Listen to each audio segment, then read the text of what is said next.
انسانوں کی عجیب کیفیت ہوتی ہے، میرا تصور ہے ایسا ہی وقت ہوگا، سارا دن گزر گیا، رسول اللہ دعائیں کرتے ہوئے جب شام کا وقت آیا ہوگا آپ نے اللہ سے یہ دعا مانگی۔ امام طبرانی نے اپنی کتاب میں اس کا تذکرہ کیا ہے کہ رسول اللہ نے عرفات میں یہ دعا مانگی تھی۔ بزرگوں ادھر تشریف لے آئے، بزرگوں ادھر آ کے سائڈ پہ بیٹھے، آپ اللہ سے کیا کہتے ہیں؟ اللہم انک تعلم وترى مکانی وتسمع کلامی وتعلم سری وعلانیتی ولا يخفى عليك شيء من امری وانا البائس الفقیر المستغیث المستجیر الوجل المشفق المقر المعترف بذنبی اسألك مسألة المسکین وابتهل إليك ابتهال المسلم الذليل ودعوك دعاء الخائف الزرير من فزعت لك ركبته وفازت لك عيناه ونكل لك جسده ورغم لك أنفه رب لا تجعلني بدعاء ربي شقيا وكن بي رؤوفا رحيما يا خير المسؤولين يا خير المهدين يا أرحم الراحمين۔ اللہم اے میرے اللہ انک تعلم وتری مکانی، تو جانتا ہے میں کہاں کھڑا ہوں، وتسمع کلامی، تو میری بات کو سن رہا ہے، ولا یخفی علیک شیء من امری، اے اللہ میری زندگی کا کوئی بھی معاملہ تجھ سے پوشیدہ نہیں ہے، وانا البائس الفقیر، ایک بھوکے فقیر کی طرح تیری مدد کرتا ہوں، المستغیث جو تجھ سے مدد مانگتا ہے، المستجیر جو اپنے کیے ہوئے کی قدرت طلب کرتا ہے، الوجل المقر المعترف بذنبی، اے اللہ اپنی ہر خطا کا تجھے حضور اقرار کرتا ہوں، اسألک مسألة المسکین، اے اللہ اس طرح سوال کرتا ہوں جس طرح ایک مسکین سوال کرتا ہے، وابتہل الیک ابتہال المذنب الذلیل، اے اللہ اس طرح گڑگڑاتا ہوں جس طرح ایک ذلیل گنہگار گڑگڑاتا ہے، من خزان لک رکبتہ، اے اللہ کھڑے کھڑے کمر جھک گئی، وفازت لک عیناہ، آنکھوں سے آنسو بہ رہے ہیں، ونحل لک جسدہ، اے اللہ جسم کانپ رہا ہے، ورحم لک انفہ، اے اللہ رو رو کے ناک بہ رہی ہے، بلا تجعلنی کی دعا ربی شقیا، اللہ یہاں سے نامراد نہ ملا، وکن بی رؤوف رحیما، اے اللہ تو جیسا درگزر کرنے والا مہربان کوئی نہیں ہے، یا خیر المسئولین، اے وہ بہترین ذات پاک جس سے کچھ مانگا جا سکتا ہے میں تجھ سے سوال کرتا ہوں، یا خیر المعطین، اے وہ بہترین ذات پاک جو کسی کو کچھ دے سکتی ہے، اللہ مجھے بھی عطا کر دے، یا ارحم الراحمین، اے دونوں جہانوں میں رحم کرنے والے اللہ اپنے بندے محمد پر رحم کرتا ہے۔ میرے عزیز بھائی کبھی ہم نے سوچا بھی نہیں ہوگا اس عاجزانہ انداز میں کبھی اللہ سے التجا کریں جو رسول اللہ صلی اللہ علیہ وسلم نے عرفات کے اندر کی۔ اس لیے ہمیں کثرت کے ساتھ اپنے رب سے دعائیں مانگنی چاہیے یہاں میں، اور جب مغرب کا وقت ہوتا ہے یہاں مغرب کی اذان نہیں ہوتی، آواز نہیں آتی، اللہ اکبر، یہاں مغرب کی اذان نہیں ہوتی اور نہ ہی مغرب کی نماز پڑھنے کا حکم ہے۔ جب مغرب سورج غروب ہوتا ہے تو ایک گولا چلتا ہے، اور گولا چلنے کے بعد پھر سب حجاج جو ہیں یہاں سے کوچ کر کے واپس چلے جاتے ہیں، اور آپ بے شک آپ کو عشاء کا وقت بھی ہو جائے تو آپ نے نماز نہیں پڑھنی، یہاں مغرب نہیں پڑھنے کا حکم۔ بعض لوگ داڑھی میں یہاں کہتے ہیں کہ نماز قضا نہ ہو جائے اس لیے مغرب پڑھنی شروع کر دیتے ہیں۔ نبی کریم صلی اللہ علیہ وسلم نے یہاں مغرب نہیں پڑھی، یہاں سے نکل جانا ہے واپس مینا اور عرفات کے درمیان۔ بیٹے خواتین کے لیے ادھر رکھا ہوا ہے، ادھر سے دیں انہیں، ادھر رکھا ہوا ہے ٹب۔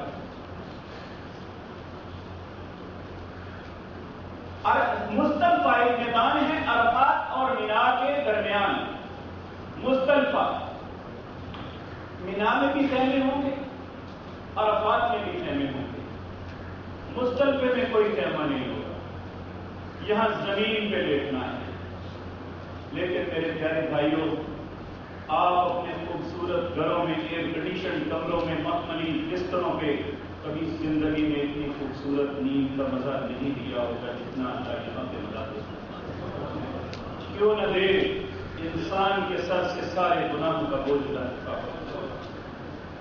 یہاں پہ آ کے مغرب اور عشاء کی اکٹھی نماز پڑھنی ہے، 3 رکعت مغرب 2 رکعت عشاء۔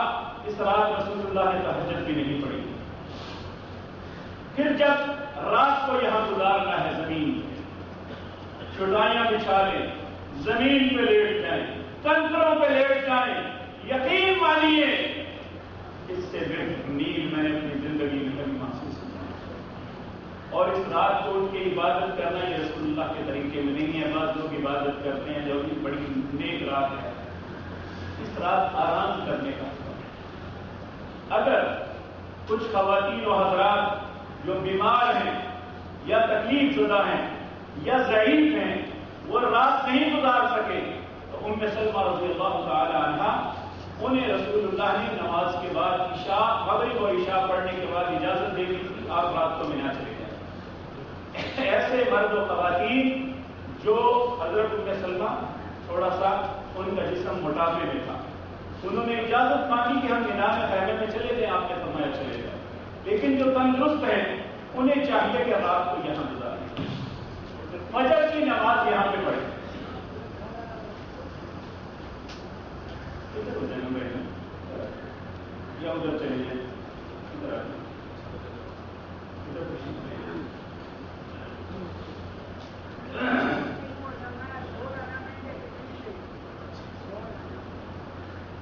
میرے عزیز بھائی، رات کو یہاں گزارنی ہے، یہ یہاں رات گزارنا بھی ضروری ہے۔ بعض جگہ بعض لوگوں کی سواریاں پھنس جاتی ہیں، وہ بے شک رات کو فجر کے سے پہلے مان پہنچے، انہیں چاہیے کہ یہیں پہ آ کے مغرب اور عشاء کی نماز پڑھیں، اور پھر فجر پڑھنے کے بعد رسول اللہ صلی اللہ علیہ وسلم آج یہاں پہ مسجد بنی ہوئی ہے مشعر حرام، اس کے پاس چلے گئے اور وہاں اللہ کا ذکر کرنے لگے۔ جب سورج نکل آیا، یہ حج کے دنوں میں سب سے مشکل دن ہے، 10 ذی الحج۔ اس میں بہت سے کام ہیں جو ہر صورت ایک دن میں کرتے ہیں۔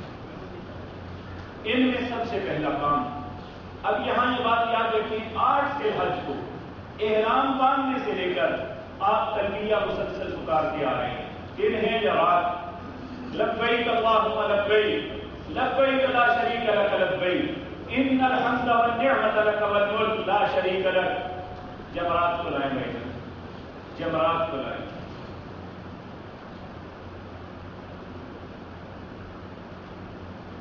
یہ مزدلفے سے نکل کے آپ پھر مینا میں آ جائیں گے، یہ اب آپ کی مرضی ہے کہ آپ اپنے خیمے میں جاتے ہیں یا سیدھے جمرات میں آتے ہیں۔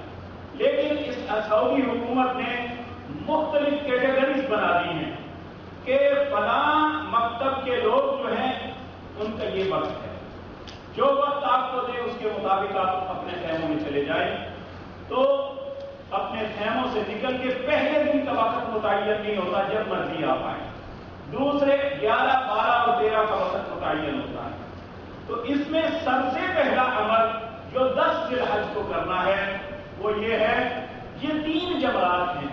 پہلا ہے جمرہ یمنہ جو مینا کی طرف ہے، دوسرا جمرہ وسطیٰ جو درمیان میں ہے، تیسرا جمرہ عقبہ جو عقبہ گھاٹی کی طرف آخر میں ہے۔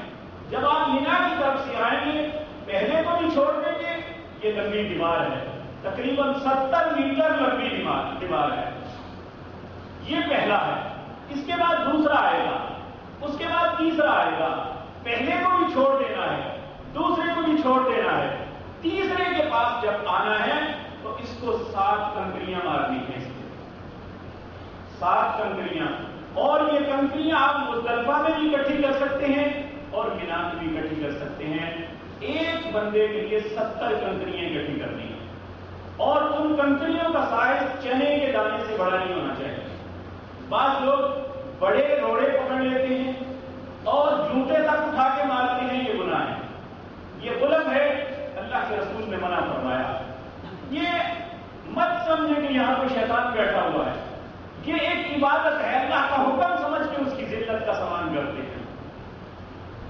تو 7 کنکریاں، پہلا کام 10 ذی الحج کو 7 کنکریاں مارنی ہے.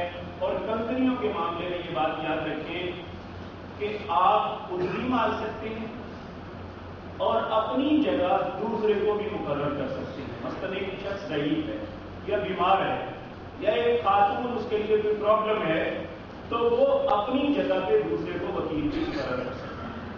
تو اب جسے وکیل مقرر کرتے ہیں، فار ایگزامپل آپ اپنی بہن، اپنی والدہ، اپنے والد یا کسی بزرگ دوسرے حاجی کی کنکریاں مارنے کے لیے آئے ہیں، پہلے آپ 7 اپنی ماریں گے. ان دو یہ یاد رکھیں کہ یہ اس طرح گلائی میں ہے. کچھ لوگ رش کم محسوس کرتے ہوئے اس طرف چلے جاتے ہیں، اپنے بائیں طرف جمرات کو لیتے ہیں. یہ درست نہیں ہے، یہ سنت کے خلاف. آپ ان کے بائیں جانب آئے، یہ جمرات آپ کے دائیں جانب ہونے چاہیے. جمرات آپ کے دائیں جانب ہونا چاہیے. آپ آئیں، کسی بھی جگہ کھڑے ہو کے آپ ماریں. کوئی ضروری نہیں ہے اسے لگے، آپ کا پھینک دینا ہی آپ کا کفایت کرے گا. اور کیا کرنا ہے؟ اللہ اکبر، اللہ اکبر، اللہ اکبر. اللہ کی بڑائی بیان کرنی ہے اور شیطان کی ذلت کا سامان کرنا ہے. تو پہلے کو چھوڑنا، دوسرے کو چھوڑنا اور تیسرے پہ جا کے 7 کنکریاں مارنی. اور یہاں پہ آپ کا تلبیہ ختم. 10 ذی الحج کو جمرات کو کنکریاں مارنے سے پہلے آپ کا تلبیہ ختم. اب ایک نئے کلمات ہیں جو آپ نے اپنی زبان پہ لے آنے ہیں، وہ ہے تکبیرات. اللہ اکبر، اللہ اکبر، لا الہ الا اللہ، واللہ اکبر، اللہ اکبر وللہ الحمد، اللہ اکبر کبیرا والحمد للہ کثیرا وسبحان اللہ بکرۃ واصیلا. یہ کلمات ہیں. اللہ نے کہا واذکروا اللہ فی ایام معدودات، یہ گنتی کے دن ہیں، اس میں اللہ کے تکبیرات کو بلند کرو. تو یہاں پہ لفظ بدل جانے ہیں، تلبیہ ختم ہو جانا ہے، لبیک اللہم لبیک، اور تکبیرات شروع ہو جانی ہیں. تو پھر اس کے بعد کنکریاں مار لی، اس کے بعد قربانی ہے. یاد رکھیں قربانی بھی 2 طریقوں سے کی جا سکتی ہے. آپ خود بھی کر سکتے ہیں، اپنی جگہ دوسرے کو وکیل بھی مقرر کر سکتے ہیں. نبی کریم صلی اللہ علیہ وسلم نے 100 قربانیاں کی تھی، 100 اونٹ قربانی کیے تھے حج پہ. 63 قربانیاں آپ نے اپنے ہاتھ سے کی تھی اور 37 قربانیاں جو ہیں وہ سیدنا علی کو اپنا وکیل بنایا تھا، سیدنا علی نے کی تھی. تو دونوں طریقوں سے کوئی بھی مسلمان دونوں طریقوں سے کر سکتا ہے. خود قربانی کر کے جا کے خرید کے خود قربانی کرے یا اپنی جگہ وکیل مقرر کر دے. سعودیہ میں ایک بینک ہے الراجی بینک، وہ انہوں نے بہت بڑا ایک سیٹ اپ بنایا ہے. ان کا بہت بڑا سلاٹر ہاؤس ہے اور وہ ان کا یہ بہت بڑا پروجیکٹ ہوتا ہے جس میں آپ اپنی قربانی کا وکیل انہیں مقرر کر سکتے ہیں. وہ ایک پیسے اناؤنس کرتے ہیں 500 ریال یا 510 20 ریال، وہ آپ جمع کروائیں گے. آپ کو اس چٹ کے اوپر ٹائم دے دیا جائے گا کہ فلاں ٹائم آپ کی قربانی ہو جائے گی. اور پھر یاد رکھیں دوسرا 10 ذی الحج کو کام ہے قربانی کرنا. اگر تو آپ نے خود کر لی تو بھیا کسی کو وکیل مقرر کیا تو آپ سے پریشان نہیں ہونا. اب تیسرا کام جو کرنا ہے وہ ہے ٹینٹ کروانی. آپ ٹینٹ کروائیں تو اس کے بعد چوتھا کام یہ ہے کہ مینا سے بیت اللہ میں چلے جانا ہے. اس دن اس طواف کو کہتے ہیں طواف افاضہ یا طواف زیارت. طواف افاضہ جو ہے یاد رکھیں آپ نے تب مینا سے نکلنا ہے اگر آپ کو یقین ہے کہ آپ طواف افاضہ کر کے واپس آ جائیں گے رات کو. مینا سے رات باہر اگر نکل گئی تو یہ نقص آ جائے گا. اس لیے آپ نے اس ٹائم کو مد نظر رکھنا ہے کہ آپ واپس آ سکتے ہیں رات کو، رات کے کسی بھی وقت تو پھر تو ٹھیک ہے، اگر نہیں آ سکتے تو آپ نہ جائیں، آپ اگلے دن کے لیے موخر کریں. اب 11 ذی الحج کو چلے جائیں. تو میرے عزیز بھائیوں، ایک ہے طواف افاضہ. طواف افاضہ میں یہ ہے آپ احرام کے حالت میں بھی طواف افاضہ کر سکتے ہیں اور اپنے لباس میں بھی کر سکتے ہیں. اگر آپ نے ٹینٹ کروا کے آپ فارغ ہو چکے ہیں تو آپ طواف افاضہ اپنے لباس میں بھی یعنی شلوار قمیض میں بھی کر سکتے ہیں. طواف افاضہ میں یہ ہے کہ اسی طرح 7 چکر لگانے ہیں, 2 نفل پڑھنے ہیں اور پانی پینا ہے. اس میں رمل نہیں ہے, اس میں 7 چکر نارمل لگانے ہیں. آپ اور جتنے بھی طواف کرنے ہیں اس میں رمل نہیں ہوگا. صرف عمرے کے لیے جو پہلا عمرہ کرتے ہیں یا دوسرا, اس میں جو طواف آپ نے کرنا ہے اس میں رمل ہوگا, اسے طواف قدوم کہتے ہیں. یہاں پہ رمل نہیں ہے. میرے عزیز بھائیوں, 7 چکر لگانے کے بعد پھر صفا مروہ کی سعی کرنی ہے اور سعی کرنے کے بعد پھر واپس مینا میں پہنچنا ہے. اب یہاں پہ اگر بالفرض ایک آدمی وہ ترتیب نہیں قائم رکھ سکتا, اس سے غلطی ہو جاتی ہے.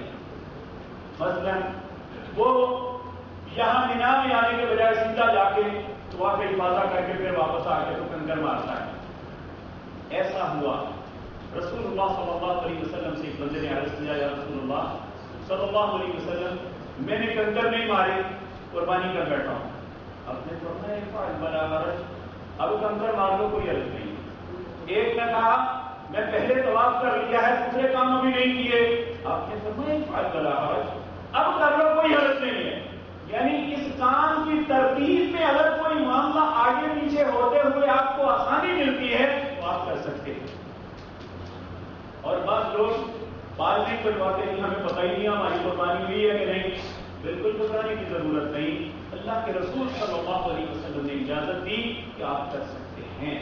اس دن کے اندر جو اعمال ہیں ترتیب ان کی یہی ہے کہ پہلے جمرہ عقبہ کو کنکریاں مارنی, اس کے بعد قربانی کرنی, پھر ٹنڈ کروانی, ٹنڈ کروانے کے بعد طواف افاضہ کرنا. یہ ہے ترتیب. اگر اس ترتیب میں رد و بدل ہو کے آپ کے لیے کوئی آسانی پیدا ہوتی ہے تو آپ کر سکتے ہیں, اس میں کوئی حرج والی بات نہیں, کیونکہ رسول اللہ صلی اللہ علیہ وسلم نے اس بات کی اجازت. میرے عزیز بھائیوں, یہ 10 ذی الحج کے کام مکمل ہو گئے. اب آپ مینا میں آ گئے. مینا میں آپ نے رہنا ہے اور ہر نماز کو اس کے وقت پہ قصر پڑھنا ہے, اور تہجد بھی پڑھ سکتے ہیں. نبی صلی اللہ علیہ وسلم نے تہجد پڑھی. بعض لوگ فرض تو قصر کرتے ہیں لیکن سنن اور نوافل پورے پڑھتے ہیں, یہ بھی اپنے پاس سے گڑی ہوئی بات ہے. یہاں یہ بات یاد رکھیں کہ مسلمان, اس کے دل میں عبادت کا شوق ہوتا ہے, ہونا چاہیے, اور وہ چاہتا ہے کہ میں زیادہ سے زیادہ نیکیاں کما لوں. اللہ رب العزت اور شوق کو دوبارہ کرے. نبی کریم صلی اللہ علیہ وسلم کے ایک صحابی تھے جن کا نام عبداللہ بن عمر بن عاص تھا. بڑے جوان آدمی تھے اور تاجر تھے. ایک دن نبی کریم صلی اللہ علیہ وسلم کی خدمت میں حاضر ہو کے عرض کیا, یا رسول اللہ صلی اللہ علیہ وسلم, میں جوان آدمی ہوں اور تاجر ہوں, عموماً سفروں پہ رہتا ہوں, میں نماز بھی پوری پڑھ سکتا ہوں, روزہ بھی رکھ سکتا ہوں, کیا میں ایسا کروں؟ آپ نے فرمایا, عمر اے عبداللہ, یاد رکھ, جو لوگ اللہ کی رخصت سے فائدہ اٹھا کے قصر پڑھتے ہیں تم پوری پڑھ کے ان سے بہتر نہیں ہو سکتے. میں پھر عرض کر دوں, جو لوگ اللہ کی رخصت سے فائدہ اٹھا کے قصر پڑھتے ہیں تم پوری پڑھ کے ان سے افضل نہیں ہو سکتے.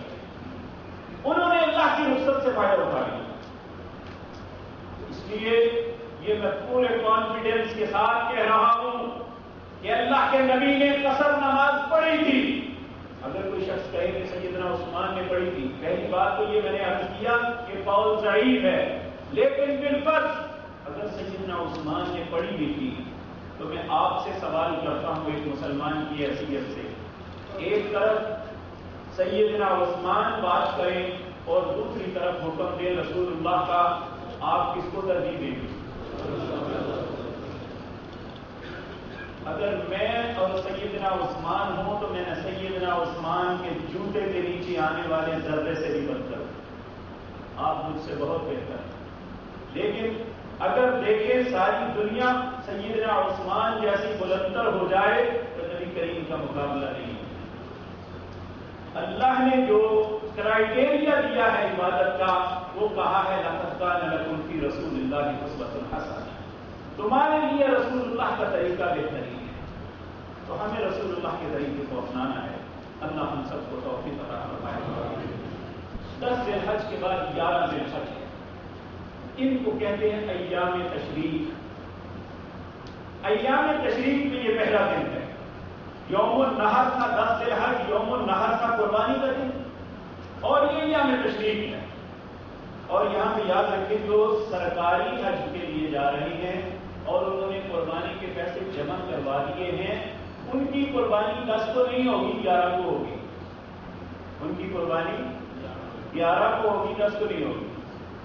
آپ خود اگر جا کے اس بینک میں اپنے پیسے جمع کرواتے ہیں، یکم ذی الحج سے یہ معاملہ شروع ہوتا ہے، تو آپ کی قربانی 10 ذی الحج کو ہوگی۔ لیکن یہ لوگ جو تھوک کے اعتبار سے اس طرح لیتے ہیں کہ قربانی 11 کو ان کو تاریخ ملتی ہے، 10 کی نہیں ملتی،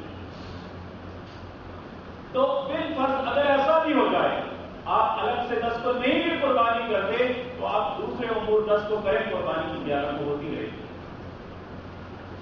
11 ذی الحج کو آپ نے اپنے خیموں میں اپنے اپنے وقت پہ نمازیں پڑھنی ہیں۔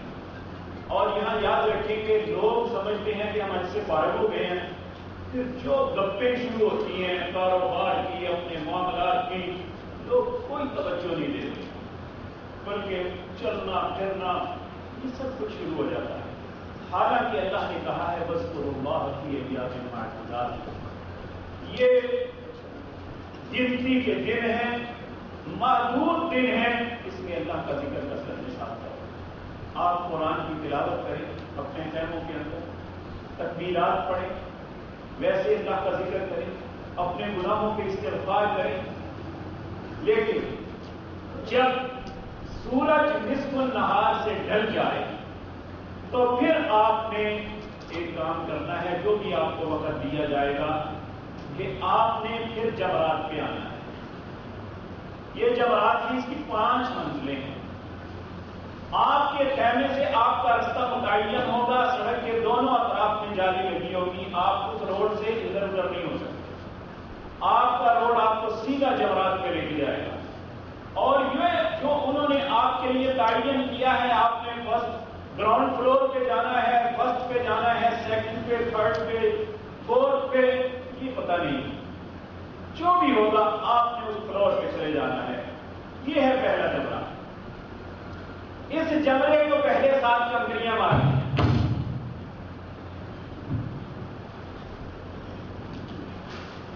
پہلے 7 کنکریاں مارنی ہے۔ 7 کنکریاں مارنے کے بعد بائیں طرف پیچھے ہٹ جانا ہے، اور وہاں پہ ایک تیر کا نشان لگا ہوگا جس پہ لکھا ہوگا اتجاہ القبلہ، قبلے کا رخ اس طرف ہے، آپ نے اپنا رخ اس طرف کر لینا ہے۔ نبی کریم صلی اللہ علیہ وسلم نے 7 کنکریاں مارنے کے بعد پھر دعا مانگی ہے، لمبی دعا، یہ قبولیت کی جگہ ہے۔ اور بعض لوگ اپنی ڈائری میں کہتے ہیں شیطانہ کو دعا مانگی، شیطانوں سے دعا نہیں ہے۔ شیطان کی ذلت کا سامان کرنے کے بعد، اللہ کے حکم کی تعمیل کے بعد یہاں اللہ سے دعا ہے کہ اللہ تیرے حکم کو مانتے ہوئے میں نے وہ کیا، اب تو میری التجا کو قبول کر۔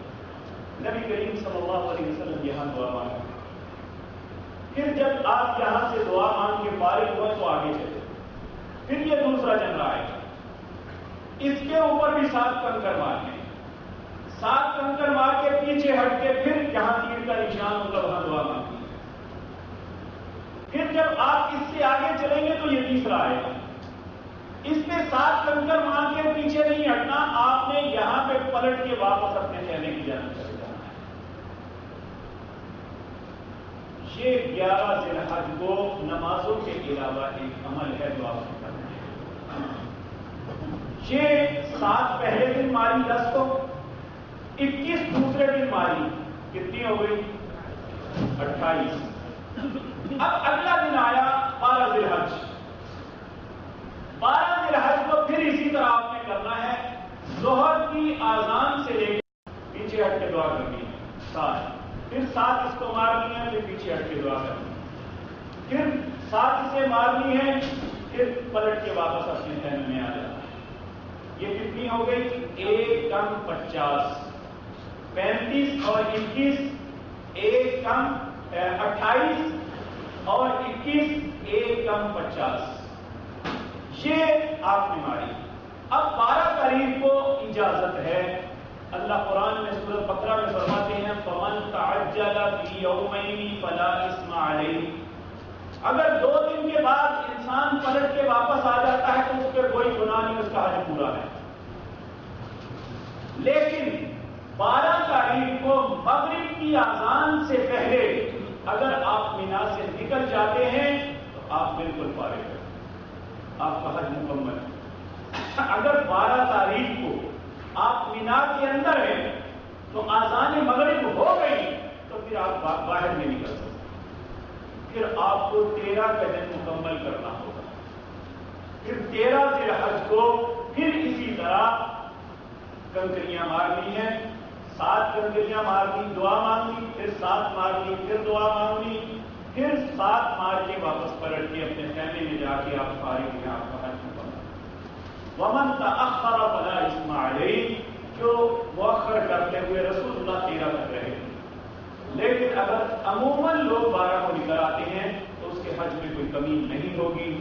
یہ وہ طریقہ کار، یہ معاملات تھے جو حج کے رسول اللہ صلی اللہ علیہ وسلم۔ اس سے پہلے کہ میں مدینہ منورہ کی زیارت کے متعلق گزارشات کروں، اس سے پہلے اگر کوئی بھائی یا بہنیں کچھ سوال کرنا چاہتی ہیں تو میں انشاءاللہ کوشش کروں گا ان سوالات کے جواب دینے کے، اس کے بعد پھر اگلے مرحلے میں آگے بڑھیں گے۔ جی نہیں، آپ کا احرام جو ہے 10 ذی الحج کو کھل جائے گا۔ جب آپ نے قربانی ذبح کر لینی ہے تو آپ کا احرام کھل جانا ہے، آپ فارغ اپنے کپڑوں میں ہوں گے۔ اور یہ بات یاد رکھیں کہ آپ کی ساری شرائط ختم ہیں سوائے بیوی کے ساتھ تعلق کے، وہ جب تک ختم ہوں گی جب آپ ایام تشریق میں کنکریاں مار کے فارغ ہو کے چلے جائیں گے، پھر ماں دو چکر یا 3 چکر جی دوبارہ آگے شروع آپ شروع سے کریں گے۔ بعض علماء کا یہ فتویٰ ہے کہ اگر وہ نصف سے زیادہ کر چکا ہے تو پھر اگر اس کا وضو خطا ہوتا ہے تو پھر وہ وہیں سے آگے شروع کرے گا جہاں سے وہ چھوڑ کے گیا تھا۔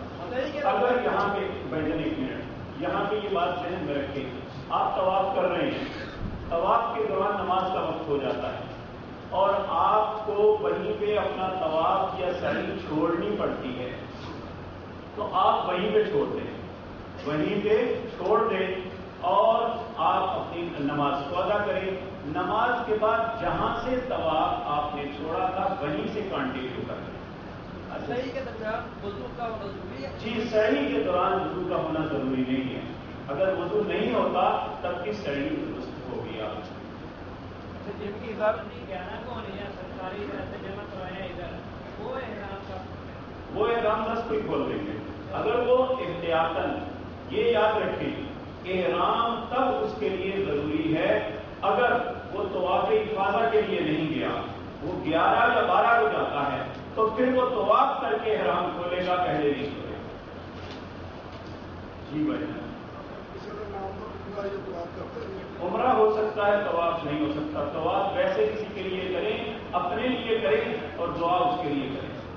سب اس کے لیے جو ہے کسی کے نام کا عمرہ کرنا ہے، اس کے لیے ہمیں تلبیہ پڑھنا ہے کہ نہیں پڑھنا؟ کئی بندے کہتے ہیں پڑھنا ہے، کئی بندے کہتے ہیں نہیں پڑھنا۔ پہلی بات تو یہ ہے کہ تلبیہ تو ہر صورت پڑھنا ہے، لیکن یہ بات یاد رکھیں کہ آپ نے اگر کوئی عمرہ اپنے عمرے کے علاوہ کرنا ہے تو آپ کو میقات پہ جانا پڑے گا۔ یہ جو مکے میں مسجد عائشہ پہ جا کے لوگ عمرے کرتے ہیں اس کا شریعت میں کوئی ثبوت نہیں۔ یہ ایسی خواتین کے لیے ہیں جو اپنے مینسز کی وجہ سے عمرہ نہیں کر سکی، جس طرح کے سیدہ عائشہ کے ساتھ پیش آیا تھا کہ آپ آ رہی تھی اور آپ کو مینسز آ گئے تو آپ عمرہ نہیں کر سکی، حج کے ایام آ گئے، پھر جب آپ واپس جانے لگے تو اماں جی رو رہی تھی، تو آپ نے کہا تمہیں کیا ہوا ہے؟ کہنے لگی سارے لوگ حج اور عمرہ لے کے جا رہے ہیں، میں صرف حج۔ تو آپ نے حضرت عبد الرحمن بن ابی بکر کو کہا کہ اپنی بہن کے ساتھ جاؤ تنعیم پہ، وہاں سے احرام باندھ کے آئیں اور یہ بھی عمرہ کر لیں۔ اور یاد رکھیں حضرت عبد الرحمن بن ابی بکر جو سید عائشہ کے بھائی تھے، انہوں نے آ کے ساتھ ساتھ عمرہ کروایا تھا۔ سیدہ عائشہ نے عمرہ کیا تھا، عبد الرحمن بن ابی بکر نے نہ احرام باندھا تھا نہ عمرہ کیا تھا۔ ہاں کوئی عرض نہیں ہے۔ میں نے پہلے عرض کیا تھا کہ ہمارے یہاں تصور ہے چپلی، لیکن بعض لوگ چپلی نہیں پہن سکتے، یعنی شوگر کے پیشنٹ ان کے پاؤں زخمی ہو جائیں تو ان کا زخم ٹھیک نہیں ہوتا، اس لیے ایسی سینڈلز ایک بعض کمپنیوں نے حج سینڈلز بنائی ہیں، وہ ایک تو بڑی نرم ہوتی ہیں اور اوپر ان کے جو سٹریپ ہوتے ہیں وہ بڑے چھوٹے چھوٹے اور وہ بڑی آرام دہ ہے، انسان لانگ پیریڈ چل بھی سکتا ہے، کوئی مسئلہ نہیں ہوتا۔ خواتین کے لیے تو کوئی پرابلم ہی نہیں ہے، بلکہ میں بہنوں سے چاہوں گا کہ وہ فلیٹ لے کے جائیں گے، کپڑے کے شوز لے کے جائیں تاکہ وہ بہتر انداز میں یہ سارا کچھ کر سکتی ہیں۔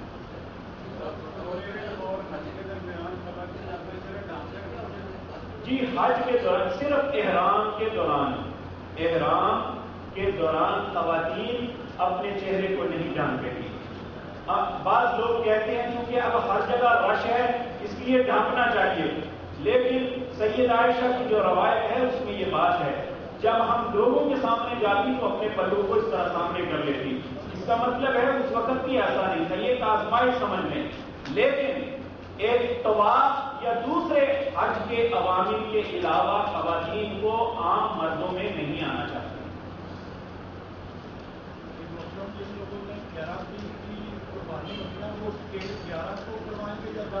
10 کو بھی کروائیں گے تو کوئی حرج نہیں ہے، اگر وہ کیونکہ رسول اللہ نے فرمایا اگر یہ ہے تو آپ کر لیں، اگر آپ کے دل کو اطمینان چاہیے کہ میں دل میں کسک رہے گی کہ یہ پتہ نہیں کیا ہوا ہے تو بے شک آپ 11 کو کھول لیں، 11 کو چینج کروا کے احرام کھول لیں، لیکن اگر آپ 10 کو کر لیتے ہیں تو اس میں کوئی حرج والی بات نہیں ہے۔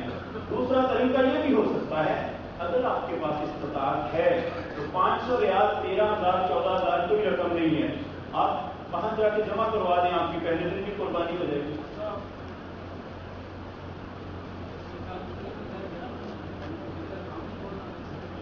یہ بات میں نے عرض کی ہے، اگر آپ کھول بھی لیتے ہیں تو حرج کوئی نہیں، کیونکہ رسول اللہ نے فرمایا تھا وہی فعل بلا حرج کر لو، کوئی حرج نہیں ہے۔ یہ بہن نے کہا کہ عورت احرام میں منہ ڈھانپنا کیسا ہے، منہ نہیں ڈھانپنا چاہیے، بعض خواتین کی کیا پہن کے آگے ایسے کپڑا لٹکا لیتی ہیں، یہ زیادہ بے حرمتی نظر آتی ہے، ایسا نہیں ہے، یہ تکلف ہے، صرف احرام کے دوران یہ معاملہ ہونا چاہیے، تو احرام کے علاوہ عورتوں کو اپنا چہرہ ڈھانپ کے رکھنا چاہیے۔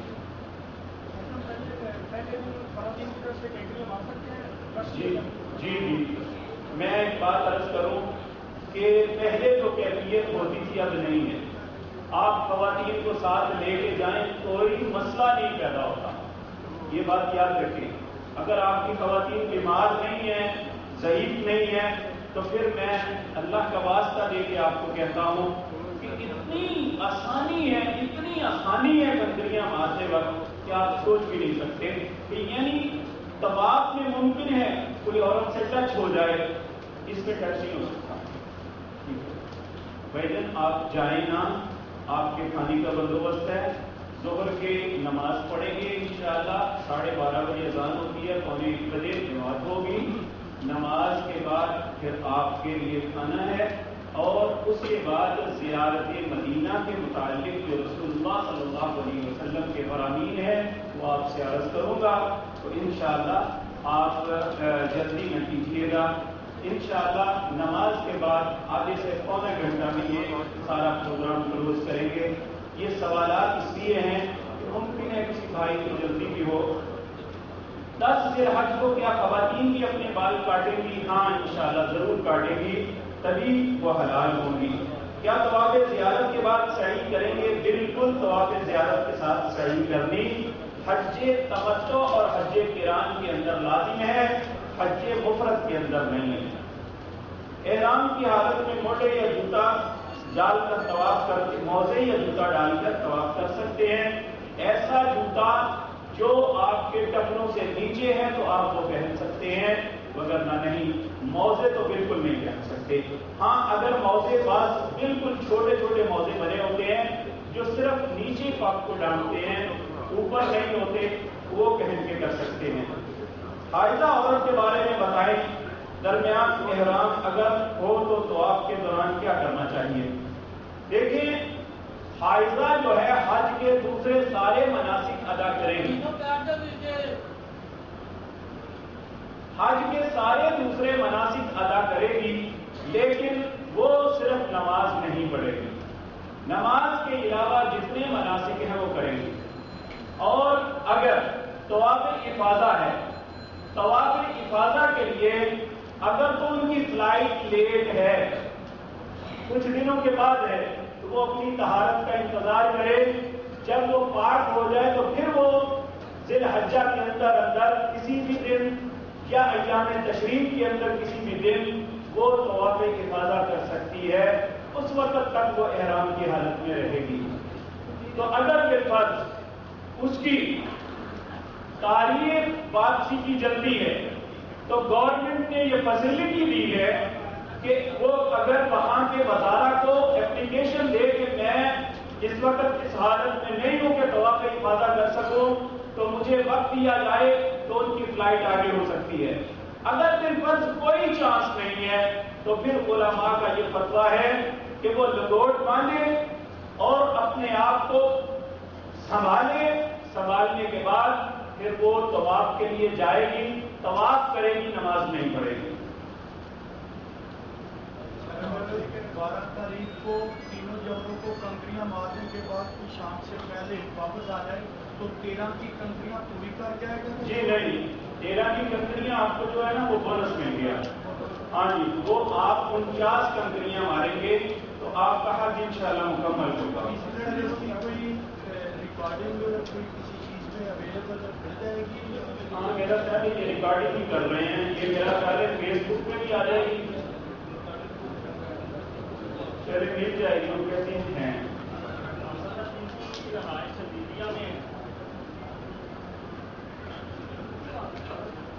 یہ ایک بڑا اہم مسئلہ ہے، لوگ بخاری کا حوالہ دے کر کہتے ہیں آپ احرام باندھنے کے لیے میقات پر جانا ضروری نہیں ہے، اگر آپ مکہ میں ہیں تو ہوٹل سے ہی احرام باندھ کر آئیں۔ یاد رکھیں یہ اہل مکہ کے لیے ہے، دوسروں کے لیے نہیں ہے۔ صحابہ کرام جو مہاجرین یا انصار تھے کئی ماہ تک مدینہ میں رہے اور انہوں نے کبھی بھی مکے میں رہ کے احرام باندھ کے اس طرح نہیں کیا۔ یہ ہمارے اب کے پہلے ہمارے اسلاف میں سے کسی عالم کا ذہن یہ نہیں تھا، اب کچھ علماء کا ذہن یہ بنا ہے۔ اللہ رب العزت نے معاف فرمائے، اگر ہم غلط ہیں تو ہمیں ہدایت دے۔ میرے علم کے مطابق یہ بالکل درست نہیں ہے کہ انسان اہل مکہ میں نہیں ہے، کہتے ہیں کہ آپ اب وہ مسافر نہیں رہے اس لیے آپ وہاں پہ مقیم ہو گئے، آپ تو ہوٹل میں رہ رہے ہیں، ایک آپریشنل مجبوری میں پابند ہیں آپ، تو اس لیے کس طرح ممکن ہے کہ اہل مکہ کا قانون آپ پہ لاگو ہو جائے؟ جو حدیث سنائی جاتی ہے وہ اہل مکہ رہنے والے لوگوں کے لیے ہے کہ وہ اپنے گھر سے احرام باندھ کے جائیں اور عمرہ کریں۔ حج کے دوران عورت نقاب کرے گی کہ نہیں، یہ بات میں نے عرض کیا ہے کہ بعض علماء کہتے ہیں کریں کیونکہ اب رش بہت ہے، لیکن اگر رسول اللہ صلی اللہ علیہ وسلم کی زندگی کے معاملات اور آپ کی ازواج کی احادیث کو دیکھیں تو انہوں نے احرام نقاب نہیں کیا تھا، تو احرام کی حالت میں نقاب نہیں کرنا۔ ایک بھائی نے کہا ہے کہ مجھے بول پیشاب کا مسئلہ ہے، جب میں کر کے آؤں تو فوراً لگتا ہے کہ مجھے آیا ہوا ہے، اگر نہ جاؤں تو جو 1-2 قطرے ہو جاتے ہیں۔ ایسے حالات میں انسان استحاضے کے حکم میں ہوگا، اگر وہ پیڈ یا انڈر ویئر پہن لیتا ہے تو پھر اگر اس کے قطرے نکل بھی جاتے ہیں تو انشاءاللہ اس کی نماز، اس کا وضو درست رہے گا، وہ اپنا کرتا رہے، کیونکہ یہ تکلیف کی وجہ سے ہے۔ کیا طواف کے علاوہ حجر اسود کا بوسہ لینا باعث ثواب اور جائز ہے؟ دیکھیے طواف میں یہ ہے، اگر کیونکہ طواف کے دوران ہمارے لیے ممکن ہی نہیں ہوتا کہ ہم ہر چکر میں یا کبھی بھی جا کے بوسہ لے سکیں، اس لیے اپنے دل کی اطمینان کے لیے جب سمجھتے ہیں کہ اب اس وقت میں جاؤں گا کوشش کر کے بوسہ لے لوں گا تو کوئی حرج نہیں، وہ علاوہ بھی لیا جا سکتا ہے۔ حتیم کے اندر بیت اللہ کے غلاف کی ایسی دیواروں کو چمٹنا کیسا ہے؟ چمٹنا جو ہے یہ ملتزم پہ ہی ہے۔ بہرحال یہ ایک لوگوں کی عقیدت ہے کہ آپ ہر جگہ چاروں طرف جو ہے چمٹے ہوتے ہیں، لیکن یہ رسول اللہ کی سنت سے ثابت نہیں ہے۔ لیکن حتیم کے اندر نماز پڑھنا اسی طرح ہے جس طرح بیت اللہ کے اندر نماز پڑھیں گے۔ 11، 12، 13 ذوالحج کو اشراق چاش کی نماز پڑھ سکتے ہیں۔ 11، 12 ہاں بالکل چاش اشراق پڑھ سکتے ہیں۔ فجر اور عصر سے پہلے تحیت الوضو کے نفل پڑھ سکتے ہیں۔ دیکھیں تحیت الوضو فجر اور عصر سے پہلے ہاں بالکل پڑھ سکتے ہیں آپ۔ عام طواف میں پینے کے بعد استلام ہوگا یا نہیں؟ پانی پینے کے بعد نہیں ہوگا، اس میں 8 ہی استلام ہوں گے۔ 9واں استلام جو ہے یہ صرف طواف قدوم میں ہوگا۔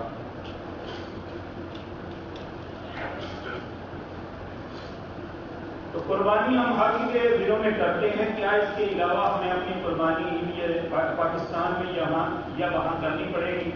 نہیں، کوئی ضروری نہیں، اگر آپ کرتے ہیں تو ٹھیک ہے، اگر نہیں کرتی تو آپ کے واجب نہیں ہے۔ استلام ایک ہاتھ سے کرنا ہے، دونوں ہاتھوں سے استلام نہیں ہے۔ بعض لوگ بسم اللہ اللہ اکبر اللہ اکبر اللہ اکبر اس طرح کرتے ہیں، بات کرتے ہیں بسم اللہ اللہ اکبر وللہ الحمد، یہ بھی رسول اللہ کی کلمات نہیں ہیں۔ یا صرف اللہ اکبر یا بسم اللہ اللہ اکبر، اور صرف دایاں ہاتھ اس طرح اشارہ کرنا ہے۔ آپ استلام کے لیے جو چوتھا طریقہ ہے وہ اس طرح آپ جا رہے ہیں، اس طرح ہاتھ اٹھائیں، بسم اللہ اللہ اکبر اور آگے بڑھ جائیں۔ وہاں پہ کھڑے ہونا اور اپنا رخ کعبے کی طرف کرنا یہ کوئی ضروری نہیں ہے۔ آپ اس طرح چلتے چلتے آپ کا رخ چہرے کا ہوتا ہے، ہاتھ کا ہوتا ہے، آپ بسم اللہ اللہ اکبر کہہ کے آگے بڑھ جائیں گے۔ تو یہ بھی معاملہ ہے۔ اسی طرح ایک بزرگ پوچھ رہے تھے کہ اگر ہمیں دعائیں نہیں آتی تو اس موقع پر ہم دیکھ کے دعا پڑھ سکتے ہیں؟ بالکل پڑھ سکتے ہیں۔ آپ کو ایک دعاؤں کی کتاب حصن المسلم دیں گے اور ایک یہ حج اور عمرے کا مسنون طریقہ یہ دیں گے۔ اس میں انشاءاللہ یہ بات عرض کروں کہ ممکن ہے کچھ کتابیں آپ کو ملی ہوں اور اس میں اور اس میں ٹکراؤ محسوس کریں۔ اس میں ہر دعا اور ہر رکن کے متعلق جو حدیث ہے اس کا حوالہ دیا گیا ہے کہ رسول اللہ صلی اللہ علیہ وسلم نے فرمایا یہ حدیث کی فلاں کتاب میں حدیث کا نمبر یہ ہے، آپ اسے اس کی تصدیق کر سکتے ہیں۔ اگر یہ رسول اللہ کا فرمان ہوا تو ہم مسلمان ہیں، ہم میں سے ہر انسان کو قبول کرنا چاہیے۔ اگر خدا نخواستہ ایسا نہیں ہے تو ہماری بات کو تھوک دینا آپ کا حق ہے، کیونکہ ہماری بات دین اسلام نہیں ہے، دین اللہ اور اس کے رسول کے حکموں کا نام ہے۔ تو اسی طرح میرے عزیز بھائیوں، کچھ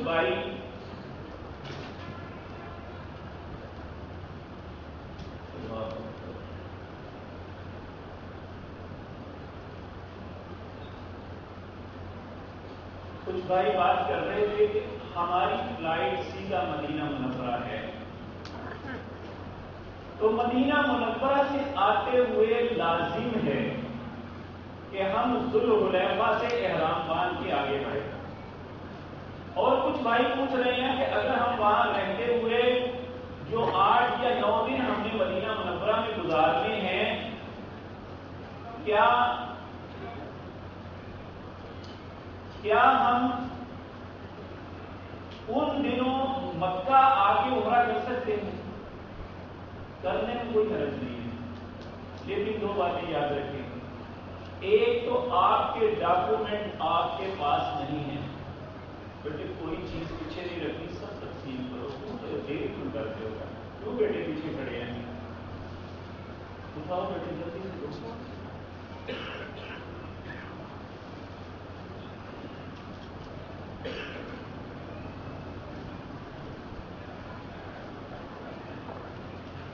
الحمدللہ آپ لوگ ہماری توقع سے زیادہ آئے ہیں. ہم نے جو اندازہ لگایا تھا ممکن ہے کچھ بھائی تفصیل نہ پہنچے تو ایک دوسرے کے ساتھ مل جائیں تو آپ کی مہربانی ہوگی. اللہ آپ کو مزاح ہے ادا فرمائے. کوئی بات نہیں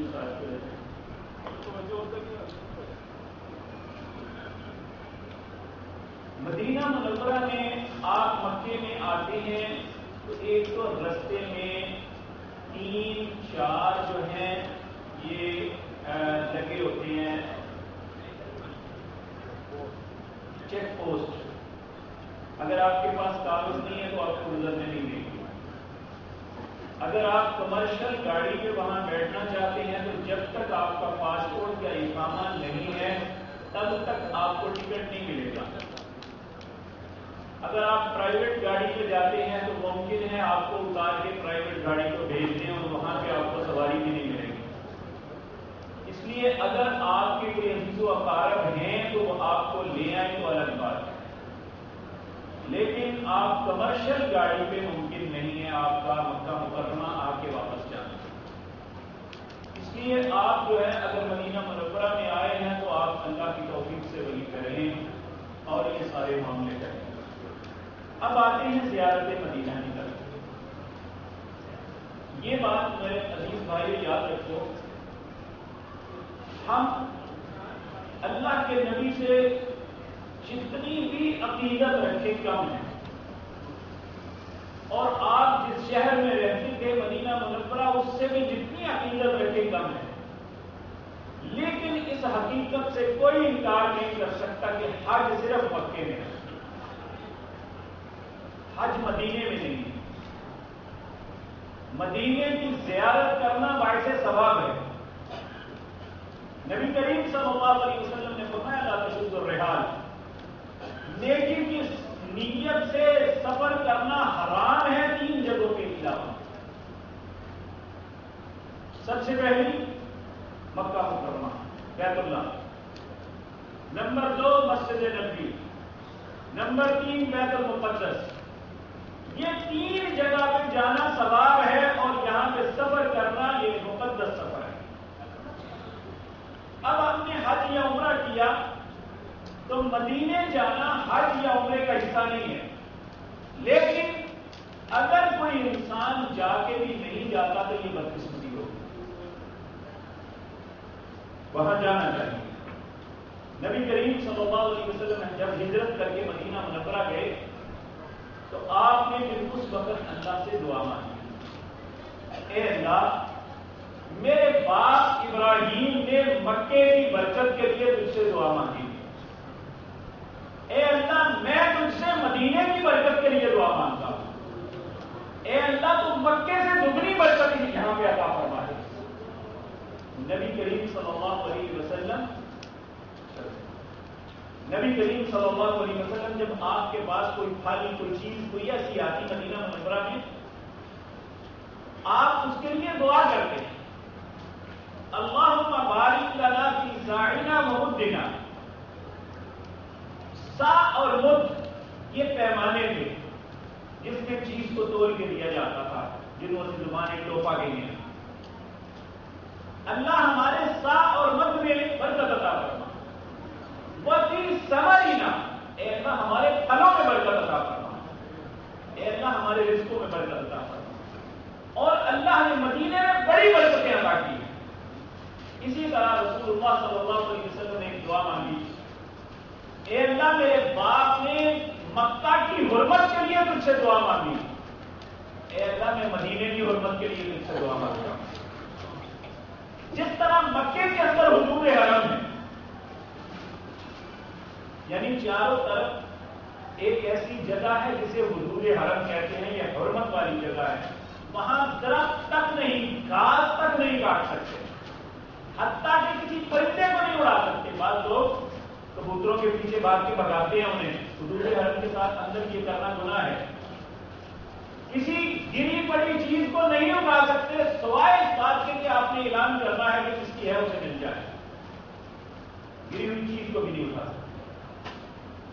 اور حدود حرم کے اندر جس طرح مکے کے اندر حرم کی حدیں ہیں اسی طرح مدینے کے اندر بھی حرم ہے. نبی کریم صلی اللہ علیہ وسلم نے فرمایا, میری بات یہ غور سے سننا تھا, آپ نے فرمایا مدینے میں 2 پہاڑ ہیں, ایک کا نام ہے ایب اور ایک کا نام ہے سور.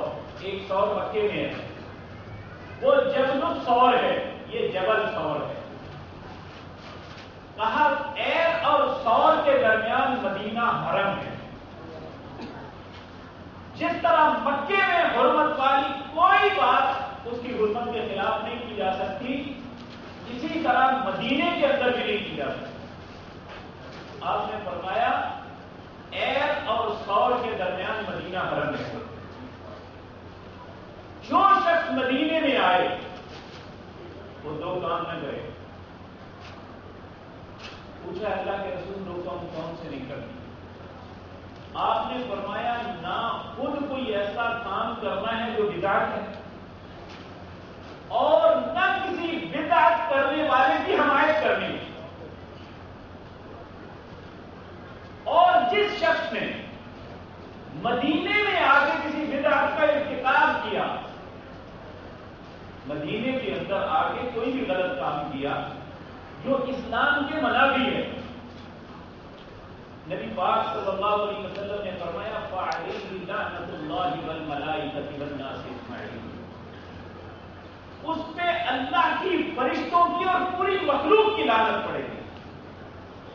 لا يقبل الله صرفا ولا عدلا, اللہ نہ اس کا کوئی فرض قبول کریں گے نہ نفل قبول کریں گے. اس لیے مدینہ ہماری دلوں کی دھڑکن اور ہمارے خوابوں کی تعبیر اور مقدس ترین جگہ ہے, لیکن یہاں پہ ایک ایک قدم ٹھوک کے رکھنا ہوگا. ایک ایک قدم اٹھاتے وقت سوچنا ہوگا کہ کہیں غلط قدم نہ اٹھا لوں, وگرنہ نیکی کے بجائے الٹا مانگنا پڑ جائے. اب سوال یہ رہتا ہے کہ ہم مدینے میں جائیں تو کیا ذہن میں سوچیں. ہماری نیت یہ ہونی چاہیے کہ اللہ کے رسول کی مسجد میں جا رہا, اور نبی کریم صلی اللہ علیہ وسلم نے ارشاد فرمایا, آپ مسجد نبوی کی تصدیق, نبی کریم صلی اللہ علیہ وسلم نے فرمایا صلاۃ مسجدی ھذا, یہ حدیث مسجد نبوی کے صحن کے اوپر ماتھے پہ لکھی ہوئی ہے. صحیح بخاری, صحیح مسلم اور کتب کی حدیث کی تقریباً ساری کتابوں میں یہ روایت ہے. حضرت عبداللہ بن عمر رضی اللہ تعالیٰ عنہ اس حدیث کے راوی ہیں. نبی کریم صلی اللہ علیہ وسلم نے فرمایا صلاۃ مسجدی ھذا, میری اس مسجد کے اندر نماز پڑھنا خیر, بہتر ہے من الف صلاۃ, 1000 نماز سے.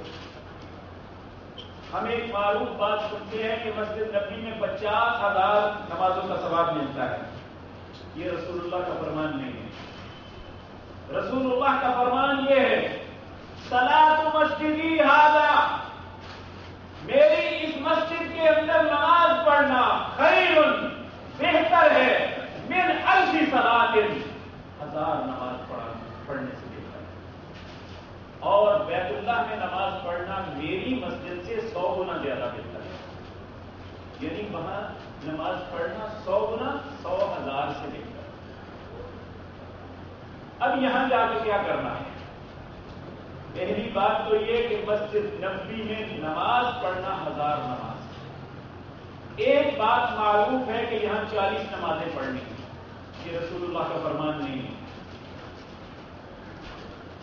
آپ جب تک وہاں ہیں آپ پڑھیں, لیکن 40 کی شرط نہیں ہے. یہ بات ذہن میں رکھیں. اب یہاں پہ پہلا بات ہے کہ با جماعت نماز پڑھیں. ایک سوال آیا تھا کہ یہاں ہم نے قصر پڑھنی ہے کہ پوری پڑھنی ہے. میرے پیارے بھائی یہ بات ذہن میں رکھیں کہ حج کے 5 دن جو نمازیں قصر پڑھنی ہے وہ اس وجہ سے قصر نہیں پڑنی کہ ہم مسافر ہیں، کیونکہ اہل مکہ تو مسافر نہیں ہیں، تو اہل مکہ کو بھی حکم ہے کہ انہوں نے اپنی نماز کو قصر پڑھنا ہے مینا مزدلفہ عرفات۔ تو یہاں چونکہ ہمارا قیام ویسے ہی 8 یا 9 دن ہے، تو اگر 8 یا 9 دن رہنا ہو تو ویسے ہی قصر نہیں ہے، ہمیں پوری پڑنی۔ تو یہاں پہ نماز جو ہے یہ قصر نہیں ہے، اور آپ نے بھائی دائیں ہاتھ سے نہیں بائیں ہاتھ سے کیے اور کھائیں، اللہ کو جزائے خیر عطا فرمائے۔ تو نماز ہم نے یہاں پہ پوری پڑھنی ہے، نفل پڑھیں، اور مدینے کے اندر نہیں ہر جگہ ہماری دعاؤں میں بہترین ذکر رسول اللہ کا ضرور پڑھنا ہے۔ نبی کریم صلی اللہ علیہ وسلم نے فرمایا من صلی علیہ مرۃ، جس بندے نے ایک مرتبہ مجھ پہ ضرور پڑھا، صلی اللہ علیہ 10 مرات، اللہ اس پہ 10 رحمتیں نازل فرمائیں گے، اللہ اس کے 10 گناہ معاف کریں گے، اللہ اس کے 10 درجے بلند کریں گے۔ اس لیے یہ درود پڑھنے کو معمولی نہ جانا۔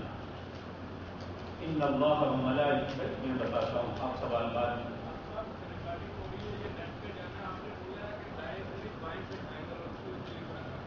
معافی چاہتا ہوں اگر مجھ سے غلطی ہوئی ہے، تو آپ دائیں ہاتھ سے کھائیں، بائیں سے بعد لوگ پانی پی رہے تھے یا کھانا کھا رہے تھے۔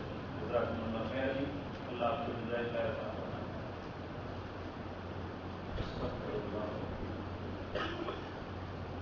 میرے عزیز بھائیوں، یہاں پہ نوافل پڑھیں، نماز پڑھیں، اور نماز کو وقت پہ پڑھیں، با جماعت پڑھیں۔ انتہائی دکھ کے ساتھ ایک بات کی جاتی ہے کہ ہمارے بعض علماء لوگوں کو اس بات کی تاکید کرتے ہیں کہ ان اماموں کے پیچھے جا کے نماز نہیں پڑھنی۔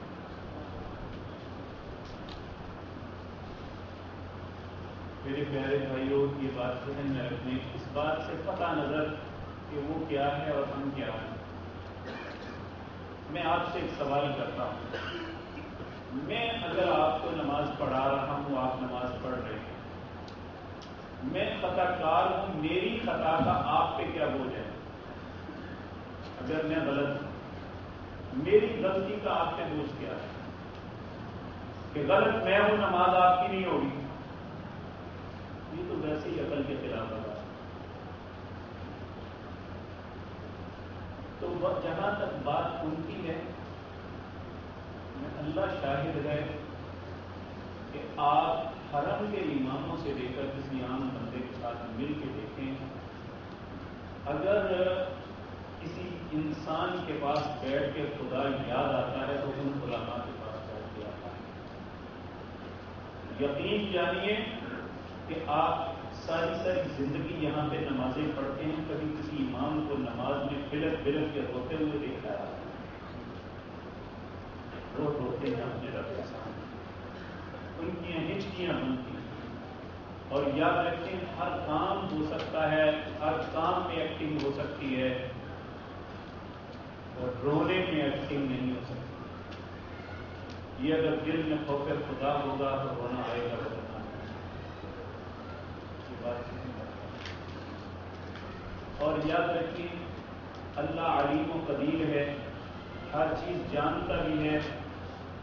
اگر یہ اللہ کو پسند نہ ہوتے تو اللہ اپنے گھر کی امامت کبھی نہ دیتے۔ اللہ اپنے نبی کی مقدس مسجد کی امامت کبھی ایسے ہوگی۔ اور یاد رکھیے میں پیارے بھائیوں، مسجد نبوی کے اندر 2 بزرگ ایسے ہیں، آپ جانتے ہیں کہ ہمارے ہاں قانون اور اصول یہ ہے، جو شخص 60 سال کا ہو جائے اسے ریٹائر کر دیا جاتا ہے کہ اب اس میں یاد رکھنے کی طاقت نہیں رہی۔ شیخ عبد المحسن اور ابو بکر الجزائری، یہ مسجد نبوی میں 2 محدث بیٹھتے ہیں، درس دیتے ہیں مغرب کے بعد۔ ایک بزرگ کی عمر 100 سال سے زیادہ ہے، اور ایک بزرگ 96 یا 97 سال کا ہے، قرآن نہیں رسول اللہ کی حدیث صحاح ستہ انہیں آج تک زبانی یاد ہے۔ ایسے انسان جو غلط ہو اسے رسول اللہ کا فرمان یاد نہیں رہ سکتا، یہ بات یاد ہے۔ اور شیخ عبد المحسن جو ہیں محدث مدینہ کے تھے، اور مدینے کے امام ہیں شیخ عبد الرحمن الحذیفی۔ یہ شخص جتنے لوگ قرآن پڑھنے والے ہیں ڈائریکٹ یا انڈائریکٹ اس بندے کے شاگرد ہیں۔ لاکھوں لوگوں نے قرآن ان سے سیکھا، اور ہماری اپنی کیفیت ہے کہ ہم پڑھنا صحیح طریقے سے نہیں جانتے اور لوگوں کو کہتے ہیں ان کے پیچھے نماز نہ پڑھو۔ ان کی ساری زندگیاں اللہ کی کتاب کی تعلیم اور محمد رسول اللہ صلی اللہ علیہ وسلم کے فرامین کی تعلیم کو عام کرنے کے لیے گزری۔ آج وہ ہمارے لیے اتنے برے ہیں، یہ بدترین بات ہے۔ نماز کو باجماعت پڑھیں، اور آپ کو اپنے نمازیں زندگی میں بہت پڑھی ہوں گی، لیکن حرم اور مسجد نبوی کی نمازوں میں جو اطمینان آپ کو ملے گا شاید زندگی میں کبھی نہیں ملا۔ ہم سے وہ اطمینان چھیننا چاہتے ہیں، لیکن میں آپ سے التماس کروں گا کہ آپ کبھی نماز کو ضائع نہ کریں، آپ نماز کو باجماعت پڑھنا کریں۔ اور میں پورے وضوح کے ساتھ کہتا ہوں، اگر اللہ کے گھر بیت اللہ میں نماز نہیں ہونی، اگر مسجد نبوی میں نہیں ہونی، تو ہماری مسجد حیثیت کوئی نہیں رکھتی، پھر یہاں بھی نہیں۔ تو میرے عزیز بھائی وہاں پہ نمازیں باجماعت پڑھیں، اور یہ ساری مسجد نبوی جو ہے اس میں ریڈ کارپیٹ ہے، اور مسجد نبوی کے اگلے صحن کے اندر یہ لائٹ گرین کارپیٹ ہے، اور اس کے ستون بھی ہیں۔ یہ جگہ وہ ہے جس کے متعلق رسول اللہ صلی اللہ علیہ وسلم نے فرمایا، ما بین بیتی و منبری روضۃ من ریاض الجنہ، میرا گھر جہاں آپ کی قبر مطہرہ ہے، یہ آپ کا گھر تھا۔ کہا ما بین بیتی، میرے گھر و منبری، یہ منبر ہے، میرے منبر کے درمیان روضۃ من ریاض الجنہ، یہ جنت کے باغیچوں میں سے ایک باغیچہ ہے۔ جو یہاں نماز پڑھے گا وہ اس طرح ہے جیسے جنت میں نماز پڑھ رہا ہے۔ اس لیے یہاں پہ نماز پڑھے ضرور۔ اور یہاں میں عرض کر دوں اپنی ماں اور بہنوں کے لیے، فجر کی نماز کے بعد اس کو خواتین کے لیے مختص کر دیا جاتا ہے، اس میں تناتے لگا کے خواتین کے لیے صبح فجر کے بعد آدھا گھنٹہ اور 11 ساڑھے 11 بجے ظہر سے آدھا گھنٹہ پہلے تک یہ خواتین کے لیے ہوتا ہے۔ اس کا آدھا حصہ مردوں کے لیے اور باقی خواتین کے لیے مختص ہوتا ہے، اور ہر قوم کے لوگوں کو الگ الگ بانٹا جاتا ہے۔ وہاں پہ اردو سپیچ کو الگ، اور ان کے لیے گائیڈ ہوتے ہیں جو خود خواتین گائیڈ انہیں لے کے یہاں تک جاتی ہیں نبی کریم صلی اللہ علیہ وسلم کا روضہ مبارک کے ساتھ۔ اور یہ ریاض الجنہ ہے، یہاں پہ نفل پڑھنے اور نبی کریم صلی اللہ علیہ وسلم کی روزے کی زیارت بھی ہو جاتی ہے۔ اور نماز کے علاوہ کثرت کے ساتھ درود و سلام یہ پڑھیں، اور یہاں نماز پڑھنا ایسے ہی ہے جیسے جنت میں نماز پڑھ رہا ہے۔ اللہ ہمارا نصیب ایسا۔ مردوں کے لیے یہ ہوتا ہے، یاد رکھیں، یہ جو اندر کا ہے نا، اس میں تناتے لگا کے پیچھے رستہ بند کر دیا جاتا ہے۔ ایک دائیں طرف سے رستہ ہے جسے باب السلام کہتے ہیں، اور ایک باب الرحمہ ہے۔ یہاں سے آپ اندر جائیں گے تو وہاں پہ کنات لگی ہوگی، وہاں پہ آپ کو روک لیا جائے گا۔ پہلے جو لوگ ریاض الجنہ میں نماز پڑھ رہے ہیں انہیں نماز پڑھوا کے فارغ کر کے انہیں نکالیں گے، پھر آپ کی وہ کنات کو سائڈ پہ کریں گے اور اتنے ہی لوگوں کو اور اندر گھسا کے پھر کنات آگے کر دیں گے۔ یہ صبح سے لے کر رات تک اور رات سے لے کر صبح تک مردوں کے لیے اسی طرح چلتا ہے۔ ظہر کی نماز نماز کے 15 منٹ اذان سے 15 منٹ پہلے خواتین کو یہاں سے نکال کے یہ صفائی کر کے پھر مردوں کو گھسایا جاتا ہے. اس وقت بڑی آسانی سے بندہ وہاں چلا جاتا ہے. آپ کوشش کریں. اسی طرح خواتین کے لیے دوسرا وقت ہوتا ہے عصر سے مغرب تک اور ظہر کے دل سے لے کر عصر تک. یہ بھی خواتین کے لیے کچھ جگہ مخصوص کی جاتی ہیں. خواتین کسی بھی وقت جا سکتی ہیں. اللہ ہماری ہر بہن کو وہاں تک پہنچائے, ہر بھائی کو وہاں تک پہنچائے, اور آپ اللہ کی نعمتوں کو, اللہ کی بھلائیوں کو یہاں پہ حاصل کر سکیں. یہ ہے مسجد نبوی اور اس میں یہ معاملے کرتے ہیں. قرآن کی تلاوت کریں کثرت کے ساتھ, آپ نفل پڑھیں اور نبی کریم صلی اللہ علیہ وسلم کی ذات طاہرہ پر درود و سلام کریں. یہاں یاد رکھیں, اگر انسان کسی وقت حضرت عبداللہ بن عمر کا معمول تھا, جب آپ کسی سفر سے واپس آتے تو یہاں مسجد نبوی میں 2 رکعتیں پڑھتے, پھر آپ کے روضہ سے آگے گزرتے. یہ آگے سے ہے. جب آپ آگے گزریں گے تو یہ درمیان والا جو ہے نا, یہ اس میں یہ 3 سوراخ بنے ہوئے ہیں. یہاں سبز رنگ کا ایک بورڈ لگا ہوگا, ہونا محمد الرسول اللہ صلی اللہ علیہ وسلم. اس سوراخ کے سامنے نبی کریم صلی اللہ علیہ وسلم کی قبر مطہرہ ہے. پھر جب یہ دوسرا سوراخ, اس کے سامنے لکھا ہوگا ہونا ابو بکر صدیق رضی اللہ تعالیٰ. اس سوراخ کے سامنے حضرت ابو بکر صدیق رضی اللہ تعالیٰ کی قبر مطہرہ. اور یہ تیسرا سوراخ ہے, اس کے سامنے سیدنا عمر بن خطاب رضی اللہ تعالیٰ عنہ کی قبر ہے. اور یاد رکھیں کہ یہ اندر جو ہے, یہ قبریں اس کے نہیں ہے, اس کے اندر ایک اور 4 دیواری ہے, اجرا ہے. نبی کریم کی قبریں وہاں ہیں. اور نور الدین زنگی کے زمانے سے لے کر آج تک اس حجرے کے اندر کوئی نہیں جا سکتا. کچھ لوگ نبی کریم صلی اللہ علیہ وسلم کی قبر نیٹ پہ دیتے ہیں. وہ جلال الدین رومی کی قبر ہے, رسول اللہ کی قبر نہیں ہے. رسول اللہ صلی اللہ علیہ وسلم کی قبر جو ہے, اس کے اندر ایک حجرہ ہے, اس کے اندر ہے, اور وہاں پہ 1100 سال سے کوئی بندہ نہیں داخل ہو چکا ہے, وہ بند ہے. تو حضرت عبداللہ بن عمر جب یہاں آتے تو کہتے السلام علیکم ایھا النبی ورحمۃ اللہ وبرکاتہ. سلامتی ہو آپ پر اللہ کے نبی اور اللہ کی رحمتیں اور برکتیں نازل ہو. ہمیں بھی یہی پڑھنا.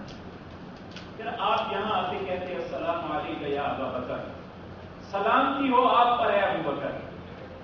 پھر آپ یہاں اپنے بابا کی قبر کے پاس سے گزرتے ہوئے کہتے السلام علیکم یا ابا, اے میرے بابا اللہ آپ پہ سلامتی ہو. تو چونکہ ہم نے سیدنا عمر کا نام نبی کریم صلی اللہ علیہ وسلم پر درود و سلام پڑھتے ہوئے سیدنا ابو بکر پہ, سیدنا عمر رضی اللہ تعالی عنہما, اللہ قیامت کے دن ان کے قدموں میں ہمیں جگہ نصیب فرمائے. تو یہ ان کی محبت, ان کے احسانات کا تقاضا ہے کہ ہم رسول اللہ کی ذات پہ درود کریں. ہم سیدنا ابو بکر, سیدنا عمر رضی اللہ تعالی عنہما پر سلامتی کی دعا کریں. بھائی کیا کر رہے ہیں آپ؟ میرا بچہ نہیں مل رہا, معصوم کیا مل رہا اس کے پاس بچہ میرا بچہ ہے, چیک کر رہا ہوں میں. ہمارا قصور تو نہیں ہے نا. ہاشم تم کیا بیٹھے رہے ہو؟ بیٹے کون سا بچہ ہے, چلے جائیں.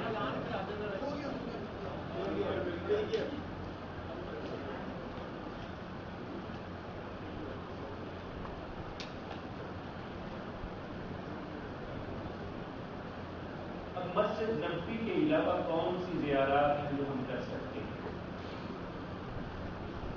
یہاں پہ جب یہاں سے نکلیں گے, یہاں سے نکلیں گے باہر تو باب جبریل سے باہر نکلیں گے. باب جبریل سے باہر نکلیں گے تو سامنے ایک قبرستان ہے جسے بقیع الغرقد کہتے ہیں. ہم اپنی زبانیوں سے جنت البقیع کہتے ہیں. پلیز خاموش ہو جائیں آپ. بقیع الغرقد اس کا نام تھا اس وقت، یہاں غرقد کا پودا تھا، اس وجہ سے اسے بقیع الغرقد کہتے تھے۔ جنت البقیع کہتے ہیں، اس کے چاروں طرف یہ جنگلہ باؤنڈری لگی ہوئی ہے۔ فجر کی نماز کے بعد اور عصر کی نماز کے بعد اس کے دروازوں کو مردوں کے لیے کھولا جاتا ہے، خواتین کے لیے نہیں۔ فجر کی نماز کے بعد اس کی زیارت کے لیے آپ جا سکتے ہیں، اور نبی کریم صلی اللہ علیہ وسلم کو اللہ نے حکماً فرمایا تھا کہ آپ بقیع الغرقد کے مدفون لوگوں کے لیے دعا کرنے کے لیے جائیں۔ تو نبی کریم صلی اللہ علیہ وسلم کی سنت یہ ہے کہ آپ جب یہاں جاتے تو کیا کہتے ہیں؟ السلام علیکم یا اہل دیار المؤمنین انتم السابقون ونحن اللاحقون یغفر اللہ لنا ولکم۔ اے مومنوں کے گھروں والوں، تم پہ سلامتی ہو۔ انتم السابقون ونحن اللاحقون، تم ہم سے پہلے چلے گئے، ہم تم سے ملنے والے ہیں۔ یغفر اللہ لنا ولکم، اللہ تمہیں اور ہمیں معاف فرمائے۔ یہ دعا تھی جو رسول اللہ صلی اللہ علیہ وسلم نے کی۔ یہاں سیدنا عثمان، سیدہ فاطمہ الزہرا اور بے شمار صحابہ مدفون ہیں۔ اللہ رب العزت ان کی قبروں کو نور سے بھر دے۔ قیامت کے دن سب سے پہلے نبی کریم اور ان کے ساتھی اٹھیں گے، اور اس کے بعد اس امت اسلام کے اندر سب سے پہلے اہل بقیع کو اللہ اٹھائیں گے۔ یہ بہت نصیب والے لوگ ہیں جنہیں اللہ کے رسول کا شہر اور اس شہر میں موت نصیب ہوئی، اور دنیا کے سب سے بہترین قبرستان میں اللہ نے دفن ہونے کی سعادت نصیب کی۔ اللہ جنتوں میں ہمیں ان کا ساتھ نصیب فرمائے۔ اس کے علاوہ ایک مدینہ منورہ میں مسجد ہے، مسجد قباء۔ یہ مسجد نبی سے بھی پہلے بنی تھی۔ جب پہلے لوگوں نے آگے اسلام کو قبول کیا تو اس وقت سب سے پہلی مسجد یہ بنی۔ اسی کے متعلق قرآن نے کہا لمسجد اسس علی التقوی، یہ وہ مسجد ہے جس کی بنیاد تقوی پہ رکھی گئی۔ اس کی فضیلت کیا ہے؟ نبی کریم صلی اللہ علیہ وسلم نے فرمایا جو سوار یا پیدل اس مسجد میں آ کے دو رکھنے پڑتا ہے، اس مسجد میں آ کے سوار یا پیدل دو رکھنے پڑتا ہے۔ یہ مسجد نبی سے اگر درمیانے رستے میں جائیں تو 3 کلومیٹر ہے۔ ویسے یہ ہے کہ اگر آپ بس میں جانا چاہیں تو 1 یا 2 ریال کی سواری لیتے ہیں۔ اگر آپ اسپیشل کار پہ ٹیکسی پہ جائیں تو 10 سے 15 ریال لیتے ہیں۔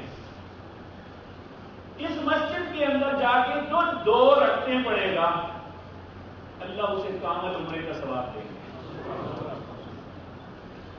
آپ 8 دن یا 9 دن ہیں، یہ بہترین جگہ ہے۔ آپ روزانہ فجر کی نماز مسجد نبی میں پڑھیں، چاہے پیدل چلے جائیں یا سوار ہو کے اشراق کے 2 نفر یہاں جا کے پڑھے، اللہ روزانہ عمرے کا ثواب دیتے۔ یہی بندی شوق ہے کہ عمرے کا ثواب ملے، ہم مدینے سے جا کے کریں، یہاں روزانہ ثواب مل جائے گا انشاءاللہ۔ تو صبح صبح آپ باقی دن مسجد نبوی میں گزارے، اس سے آپ کی نماز بھی ضائع نہیں ہوگی، اور مسجد نبوی میں نماز بھی ضائع نہیں ہوگی، اور آپ انشاءاللہ روزانہ عمرے کا ثواب بھی حاصل کریں گے۔ کہ فجر پڑھ کے آپ جائیں اور وہاں اشراق کے 2 نفل پڑھیں، اور پھر اس کے بعد آپ واپس آ کے گھر میں آرام کریں۔ آپ کے آرام میں بھی خلل نہیں آئے گا، آپ کی اشراق بھی پڑھی جائے گی، اور یہاں جا کے پڑھنے کا عمرے کا ثواب بھی انشاءاللہ مل جائے گا۔ اسی طرح میرے عزیز بھائیو، یہاں پہ ایک احد ہے۔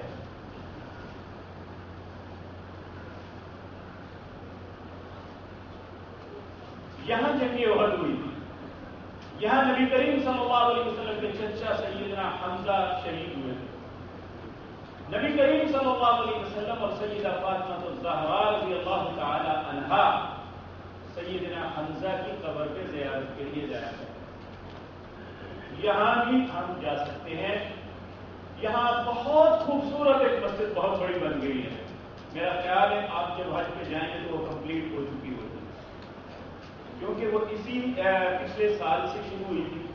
بہت خوبصورت مسجد ماشاءاللہ بنائی ہے انہوں نے، بہت بڑی، اور یہاں سے قباء پہ اصل لوگ احد اس چھوٹی سی گاڑی کو سمجھتے ہیں، یہ احد نہیں ہے، احد یہ پہاڑ ہے، یہ 4 کلومیٹر لمبا اور 1 کلومیٹر بلند ہے۔ نبی کریم صلی اللہ علیہ وسلم ایک مرتبہ اس پہ چڑھے ہوئے تھے، یہ ہلنے لگا، آپ نے پاؤں کی ہڈی مار کے کہا اس کو کیا احد، اے احد تو ٹھہر جا، مجھے معلوم نہیں تجھ پہ ایک نبی، ایک صدیق اور 2 شہید ہیں، آپ کے ساتھ سیدنا ابو بکر، سیدنا عثمان، سیدنا عمر اور سیدنا علی، سیدنا عثمان اور عمر۔ آپ نے اس طرح ہڈی ماری، کہا اس کو کیا احد ٹھہر جا، تیرے اوپر ایک نبی، ایک صدیق اور 2 شہید۔ اور آپ نے فرمایا احد ہم سے محبت کرتا ہے، ہم احد سے محبت کرتے ہیں۔ اور یہ احد کے متعلق ہی رسول اللہ صلی اللہ علیہ وسلم نے فرمایا جو مسلمان کسی مسلمان کا جنازہ اللہ کی رضا کے لیے پڑھتا ہے اسے احد پہاڑ کے وزن کے برابر اللہ نیکیاں عطا کرتے ہیں۔ تو جو کسی کی قبر پہ جا کے دعا مانگتا ہے اسے 2 احد پہاڑوں کے برابر، ایک جنازہ اور ایک قبر پہ جا کے دعا مانگنے کے سبب اللہ نیکیاں عطا کرتے ہیں۔ تو یہاں بھی جانا، اس کی زیارت، یہ بھی مسنون ہے صلی اللہ علیہ وسلم۔ اسی طرح ایک مسجد ہے قبلتین، اس میں کوئی خاص یعنی کچھ ثواب تو نہیں، لیکن ایمان کی تازگی کے لیے ہم جاتے ہیں۔ آغاز میں آپ کو معلوم ہے مسلمان قبلہ کعبۃ اللہ کی طرف نماز نہیں پڑھتے، بیت المقدس کی طرف پڑھتے۔ نبی کریم جب تک مکے میں تھے تب تک آپ بڑے دانا انسان، اللہ نے اتنی عقل دنیا میں کسی کو نہیں دی جتنی رسول اللہ صلی اللہ علیہ وسلم دانا تھے۔ آپ کیا کرتے تھے؟ حجر اسود اور رکن یمانی کے درمیان کھڑے ہو کے نماز پڑھتے تھے۔ اس سے پہلے کعبہ آتا تھا، آگے بیت المقدس آتا تھا، بالکل تسلی۔ جب مدینہ میں آئے تو یہ اپوزٹ معاملہ ہو گیا۔ مدینے میں کعبۃ اللہ جنوب کی جانب ہے اور بیت المقدس شمال کی جانب ہے۔ اب یہ دونوں اپوزٹ رخ تھے، اب بیت اللہ کی طرف ممکن نہیں تھا۔ آپ اللہ سے ڈرتے بھی تھے کہ اللہ ناراض نہ ہو جائے، میں ایسی چیز کا سوال کر دوں جو اللہ کی مرضی نہیں ہے، لیکن آپ اپنی نماز میں بار بار آسمان کی طرف نظر ڈالیں۔ اللہ جو دلوں کے حالات جانتا ہے، اس نے کہا قد نری تقلب وجهك في السماء، میں نے آپ کے چہرے کو بار بار آسمان کی طرف اٹھتا ہوا دیکھا۔ فول وجهك شطر المسجد الحرام، اب میں تمہیں اجازت دیتا ہوں اپنا رخ مسجد حرام کی طرف کر۔ تو جب یہ حکم آیا اس وقت ظہر کی نماز کا وقت تھا، تو نبی کریم صلی اللہ علیہ وسلم نے پہلی نماز جو بیت المقدس سے ہٹ کے بیت اللہ کی طرف کی وہ ظہر کی نماز کی مسجد نبوی میں۔ اب ایک بندے نے ظہر کی نماز رسول اللہ کے پیچھے مسجد نبوی میں پڑھی تھی، قبلے کی کعبۃ اللہ کی جانب۔ وہ اپنے اس محلے میں آیا تو اس مسجد میں نماز ہو رہی تھی اثر کی، یعنی وہ بعد میں آیا، تو امام بیت المقدس کی طرف منہ کر کے نماز پڑھ رہا تھا۔ اب بیت المقدس شمال کی جانب تھا اور بیت اللہ جنوب کی جانب تھا۔ یہ ہے بیت المقدس کی طرف محراب، تو اس جانب نماز پڑھ رہا تھا۔ اس نے باہر سے دیکھا کہ نماز بیت المقدس کی طرف پڑھ رہے ہیں، اس نے زور سے آواز دے کے کہا لوگوں قبلہ تبدیل ہو گیا، اللہ کے نبی نے بیت اللہ کی طرف نماز پڑھی ہے۔ اب امام جو اس طرف کھڑا تھا یہ یہاں سے ہٹا اور سب سے گزر کے نماز کی آخری 2 رکعتوں میں پیچھے آ گیا۔ اللہ کے نبی کا حکم آ گیا، یہ جنوب کی کی جانب آگے کھڑا ہو گیا. جو آخری صف تھی وہ پہلی بن گئی, جو پہلی تھی وہ آخری بن گئی. اور یہاں ایمان کی بات یہ ہوا ہے کہ دیکھیں صحابہ کرام رضوان اللہ علیہم اجمعین کو اللہ نے اتنی عزت سے صرف اس لیے نوازا تھا کہ انہوں نے یہ پرواہ نہیں کی کہ نماز ناقص نہ ہو جائے, نماز میں نقص نہ آ جائے. رسول اللہ کا حکم آیا تو کہا رسول اللہ کا حکم مانیں گے تو نماز صحیح ہوگی, اسی وقت اپنا رخ چینج کریں. تو یہ مسجد ہمیں ایک دعوت فکر دیتی ہے کہ یہاں لوگوں نے اپنا رخ نماز کے اندر چینج کیا تھا. اس لیے اس مسجد کا نام ہے قبلتین, دو قبلوں والی مسجد. اس کے علاوہ میرے عزیز بھائیوں کہ وہ بھی ایک ایمان کو تازہ کرنے والی بات ہے. احد کے پیچھے وہاں پہ ایک وادی ہے, وادی بیضا. بیضا کہتے ہیں انڈے کو, گولائی میں وادی ہے, شاید اس کے پہاڑوں میں میگنٹ ہے. آپ وہاں گاڑی لے جا کے اسے نیوٹرل کر دیں, وہ خود ہی چلنا شروع ہو جائے گی, حتیٰ کہ 120 تک پہنچ جائے گی. جب اس دائرے کے اندر سے باہر نکلیں گے تو پھر کچھ بھی نہیں. جس طرح برمودا ٹرائی اینگل کے متعلق ایک راز ہے, مدینہ کے اندر یہ بھی ایک راز ہے. اللہ وہاں کیا ہے اللہ کو پتا ہے.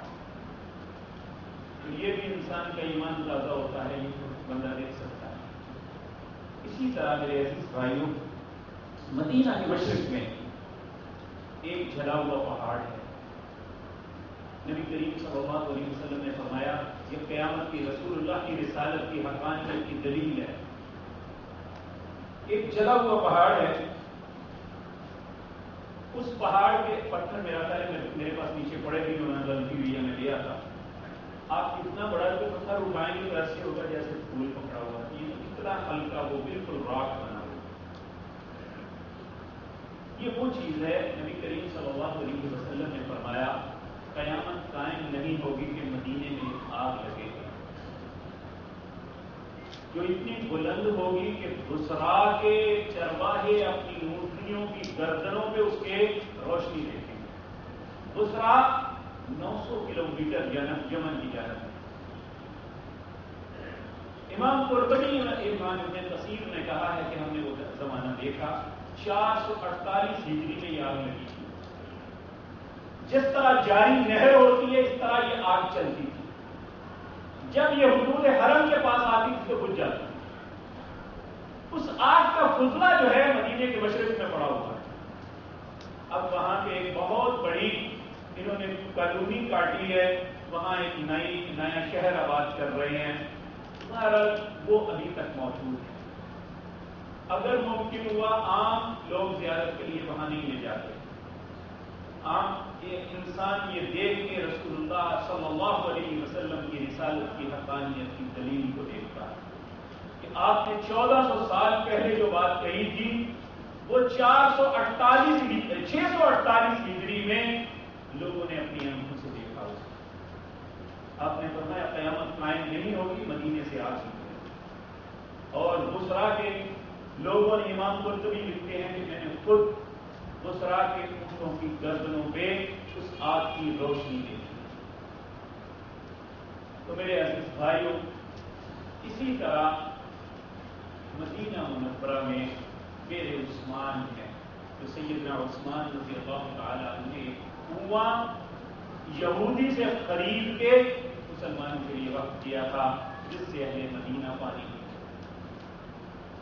میرے بھائیوں یہاں یہ بات یاد رکھنا, نبی صلی اللہ علیہ وسلم نے فرمایا جو شخص مدینے میں آنے والی مصیبت پہ صبر کرے گا اللہ قیامت کے دن اسے معاف فرما دے. اگر مدینے کے اندر کوئی تکلیف آ بھی گئی تو زبان سے لفظ نہ نکالنا, اسے یہ سمجھ کے قبول کر لینا میرے آقا کا شہر ہے اور ان کی محبت کا تقاضا یہ ہے کہ ہم ہر تکلیف کو برداشت کریں. اس لیے کسی تکلیف پہ نہ لانا. تو یہ مدینہ کے متعلق میری معلومات تھی جو میں آپ تک منتقل کی. ہوگی. اللہ رب العزت سے دعا ہے اللہ ہمیں مدینہ کی حرمت کو قائم رکھتے ہوئے ہر اس عمل سے بچائے جو ہمارے اعمال کی بربادی کا سبب بنے.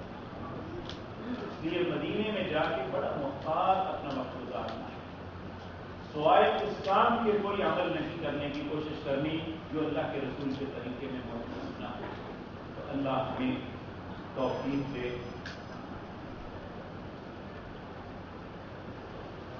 ایک سوال آیا ہے کہ مکہ اور مدینہ منورہ میں زندگی کی قضا نمازیں پڑھ سکتے ہیں؟ یہ ایک چیلنج ہے جو آپ دے رہے ہیں. کیا آپ کو معلوم ہے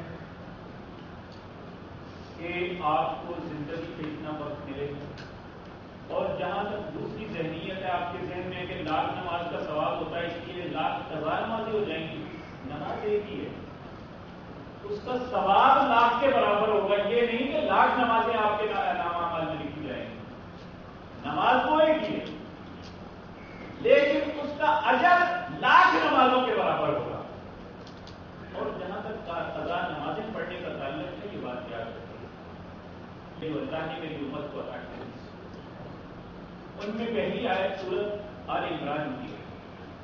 اللہ رب العزت کہتے ہیں والذین اذا فعلوا فاحشۃ او ظلموا انفسهم ذکروا اللہ فاستغفروا لذنوبهم ومن يغفر الذنوب الا اللہ ولم يصروا على ما فعلوا وهم يعلمون. تم میں سے کوئی انسان کسی قسم کی غلطی کا ارتکاب کر بیٹھا ہے یا اس نے کوئی اپنی جان کو ظلم کر لیا ہے، اسے چاہیے کہ ذکر اللہ کی فکر کی طرف آ جائے. جب اللہ سے تعلق بچ جائے تو فاستغفروا لذنوبهم، اپنی اپلیکیشن دے اللہ سے مجھے معاف کر دے. ومن یغفر الذنوب الا اللہ، اور یہ ایمان اور عقیدہ رکھے کہ اللہ کے علاوہ مجھے کوئی نہیں معاف کر سکتا.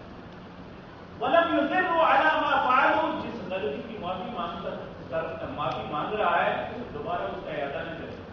وهم یعلمون، اور جانتا ہے. یعنی یہ ایک. دوسری آیت سورۃ تحریم 28واں پارہ اس کا دوسرا رکوع.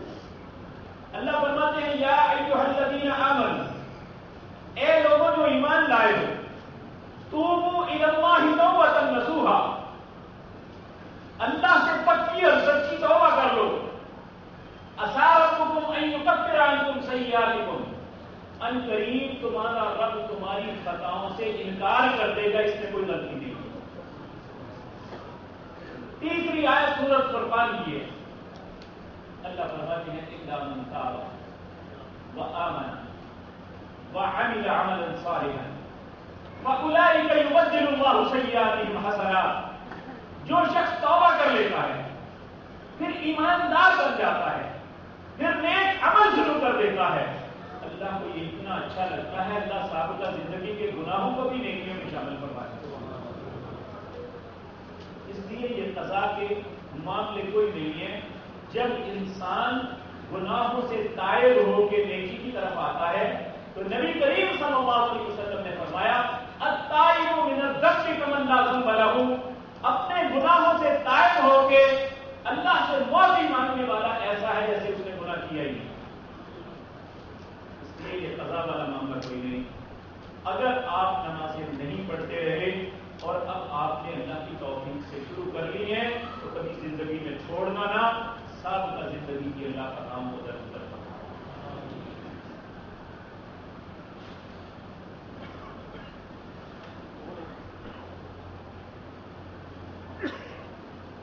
یہ بھائی نے پوچھا ہے کیا مرحوم والدین کی طرف سے عمرہ کیا جا سکتا ہے؟ ایک وقت میں نہیں، الگ الگ ہوگا، آپ عمرہ کر سکتے ہیں. لیکن ایک بات پیارے یاد رکھیں، اگر آپ کو عمرہ ایکسٹرا ملے گا یعنی اگر آپ جدے گئے ہیں اور بفور حج مدینہ منورہ گئے ہیں، واپسی کے آپ کو جو عمرہ ملے گا یہ آپ کا ایک بونس ہے. یہ آپ اپنے والد کی طرف سے کر لیں گے، والدہ کی طرف سے کر لیں. لیکن جو عمرہ آپ نے جاتے ہوئے یا مدینہ منورہ جا کے پھر کرنا ہے کہ آپ کے حج کا حصہ ہے، یہ کسی کے لیے نہیں ہو سکتا. یا یہ ہے کہ آپ حج بدل ہی کر رہے ہیں تو تب آپ جو ہے وہ عمرہ اور حج جس کی طرف سے حج بدل کر رہے ہیں وہ کریں گے. پاکستان سے جاتے وقت صرف والدین کے لیے نیت کر کے حج یا عمرہ کیا، اسے حج بدل کہتے ہیں۔ آپ کو اگر آپ دونوں جا رہے ہیں میاں بیوی تو آپ دونوں ایک والدہ کے لیے کر لیں، ایک والد کے لیے کر لیں، لیکن یہ نہیں ہو سکتا کہ آپ اکیلے جا رہے ہیں تو والد اور والدہ دونوں کے لیے کریں، ایسا نہیں۔ آپ نے حج بدل جس کا بھی کرنا ہے ایک کا ہوگا، اور حج بدل اس وقت ہوگا جب آپ نے پہلے حج کیا ہوا ہے۔ اگر آپ نے پہلے حج نہیں کیا ہوا تو پہلے آپ اپنا حج کریں، پھر اس کے بعد آئندہ سوچیں کہ والدین کے لیے آپ نے کرنا ہے۔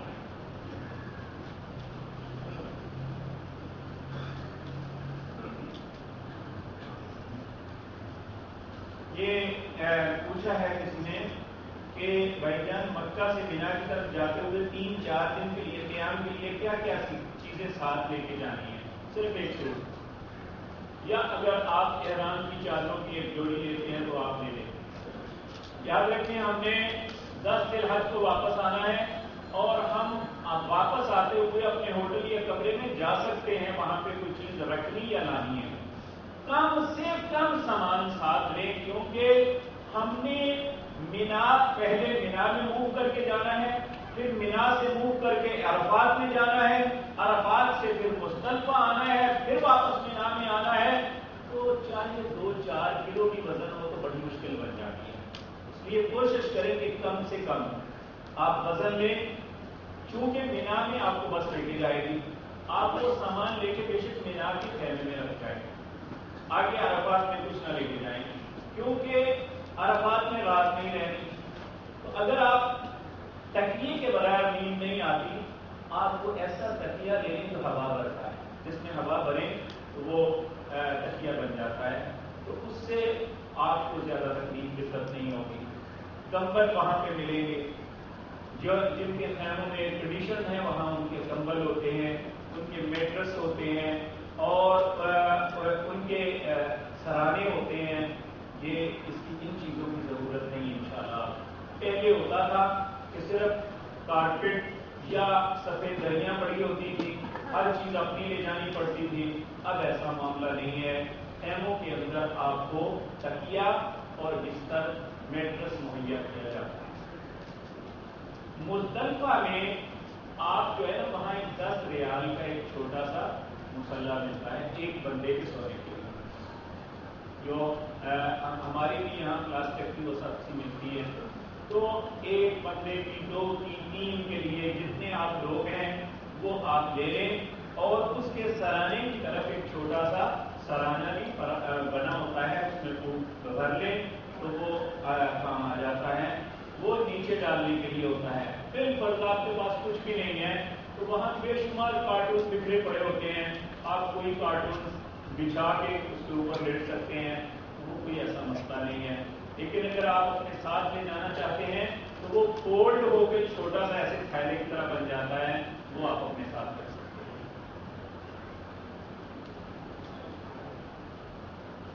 اور کوئی سوال کسی کے ذہن میں ہو تو میں انشاءاللہ جواب دوں گا۔ میں آپ کا انتہائی ممنون اور مشکور ہوں کہ آپ یہاں پہ تشریف لائے۔ اگر میں نے آپ کے معاملے میں درست بات کی ہے تو یہ اللہ کی طرف سے ہے، اگر خدا نے خواستہ غلط کی ہے تو یہ شیطان کی طرف سے ہے، اللہ مجھے معاف فرمائے۔ اگر آپ سمجھیں کہ میں نے آپ کے معاملے میں کچھ آپ کے فائدے کی بات کی ہے تو آپ اپنی دعاؤں میں